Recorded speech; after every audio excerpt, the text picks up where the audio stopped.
আমরা একটা জিনিস খেয়াল করেছি যে আপনাদের অনেকেরই ওয়ার্ক পারমিট আপনারা রিনিউ করছেন, কিন্তু আপনাদের হয়তো রেসিডেন্স পারমিটটি রিনিউ করা হয় নাই বা হচ্ছে না। এখানে ইললিগাল স্টে, কারণ আপনার রেসিডেন্স পারমিট ছাড়া আপনি বৈধভাবে স্টে করতে পারেন না। তো অবৈধ স্টের কারণে কিন্তু আপনাকে তারা অবৈধ হিসেবেই বিবেচিত করছে।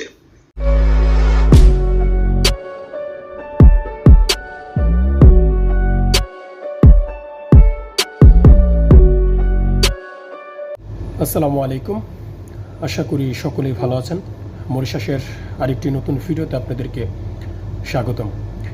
এইমাত্র মরিশাসের হাইকমিশনার আসাদুজ্জামান ভাই তিনি তার ফেসবুক পেজে মরিশাস কর্মরত প্রবাসী ভাইদের জন্য বিশেষ একটি ভিডিও তিনি পাঠিয়েছেন।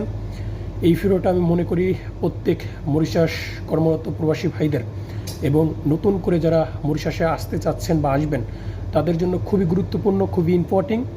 ওয়ার্ক পারমিট এবং রেসিডেন্ট কার্ড নিয়ে বিশেষ কিছু কথা বলেছেন এই ভিডিওতে। আমি মনে করি প্রত্যেক প্রবাসী ভাইদের দেখা উচিত।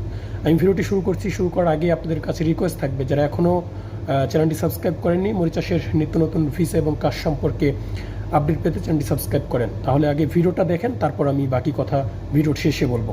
দেখেন। আসসালামু আলাইকুম।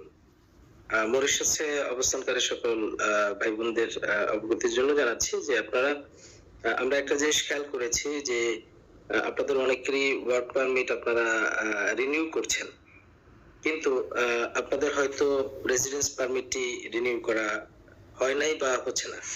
তো এই পরিস্থিতির কারণে আপনারা অনেকেই হয়তো জানেন না যে আপনার ওয়ার্ক পারমিট, বৈধ ওয়ার্ক পারমিট আছে, কিন্তু বৈধ রেসিডেন্স পারমিট না থাকলেও আপনি এখানে ইললিগাল স্টে, কারণ আপনার রেসিডেন্স পারমিট ছাড়া আপনি বৈধভাবে স্টে করতে পারেন না। তো অবৈধ স্টের কারণে কিন্তু আপনাকে তারা অবৈধ হিসেবেই বিবেচিত করছে। তো সুতরাং আপনাদের একটু আমি সবাইকেই বলবো, যারা ওয়ার্ক পারমিটটা রিনিউ করেছেন, ওয়ার্ক পারমিট যতদিন বৈধ আছে ঠিক ওই সময় পর্যন্ত আপনার রেসিডেন্স পারমিটটি বৈধ আছে কিনা এটা একটু সবাই কোম্পানির সাথে কথা বলবেন, কোম্পানির কাছ থেকে জানবেন। যদি এরকম হয়ে থাকে যে আপনাদের ওয়ার্ক পারমিট বিগত 5 বছর ধরে কন্টিনিউয়াসলি এটা রিনিউ হয়ে আসছে কিন্তু রেসিডেন্স পারমিট রিনিউ হচ্ছে না, এরকম বিষয় যদি থাকে তাহলে কোম্পানিকে বলবেন একটি দ্রুত আপডেট করার জন্য। আর এছাড়া যদি আপনাদের এই সংক্রান্ত বিষয় মনে হয় যে এটার আপনার সমাধান হচ্ছে না, তো সেক্ষেত্রে আপনারা অবশ্যই আমাকে জানাতে পারেন এবং আমি এখানকার ইমিগ্রেশন কর্তৃপক্ষ যারা রয়েছেন তাদের সাথে কথা বলে আমরা এটিকে সমাধান করব।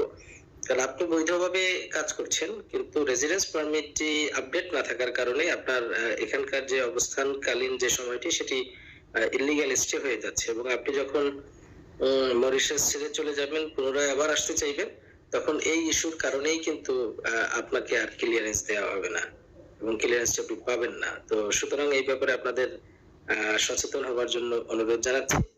আজকেই অথবা নেক্সট উইকই আপনারা সবাই কোম্পানির কাছে এটি জানবেন, বলবেন যে আমাদের রেসিডেন্স পারমিটটি আপডেট আছে কিনা, এবং যদি না থেকে থাকে তাদেরকে অনুরোধ করবেন যে তোমরা তাহলে একটু রেসিডেন্স পারমিটটা আপডেট করার জন্য ব্যবস্থা নাও।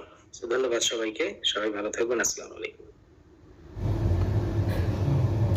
তো মরিচাস প্রবাসী ভাইরা, আপনারা দেখলেন যে তিনি কি কথাগুলো বললেন। এই কথাগুলো খুবই ইম্পর্টেন্ট ছিল, খুবই গুরুত্বপূর্ণ ছিল।